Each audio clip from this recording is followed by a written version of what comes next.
Take any plot of land anywhere, in urban areas, peri-urban land, interior areas, small villages, even rural land.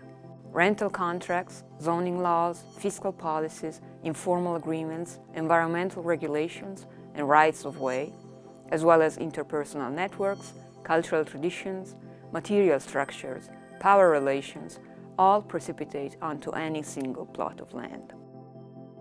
Any design practice engaging its redevelopment in any form should be concerned with the wider strategy, how to design the condition for any transformation project to be effective, as much as with the formal matters relating to the spatial arrangement, how to design the building facade or how to design the circulation system.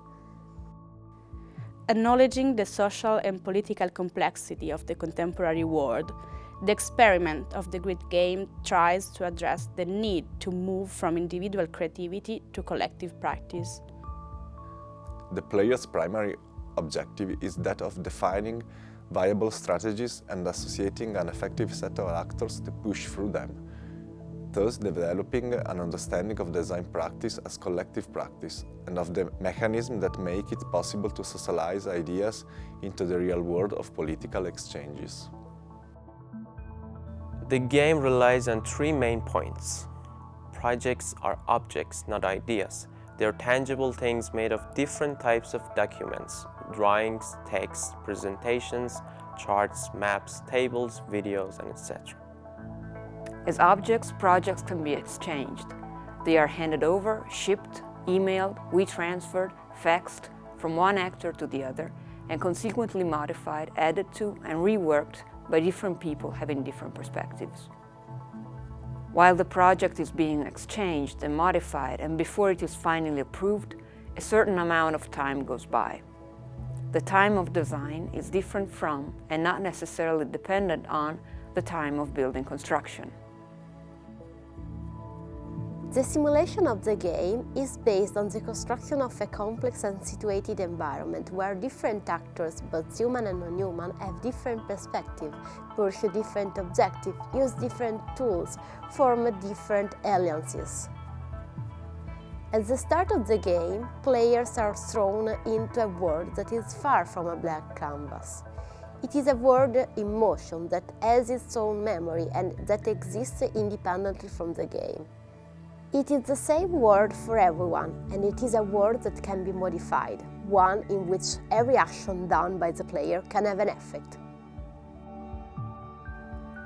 Groups of players work for different clients, in different perspectives, toward different objectives. Clients, institutions, administrations, certifications, technical offices, standards, sponsors, softwares, norms, laws, material objects, all these populate the game.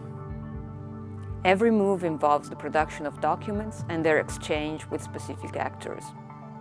Through successive associations of human and non-human actors, the collective revolving around the project is enlarged and the interval of possible effects is defined.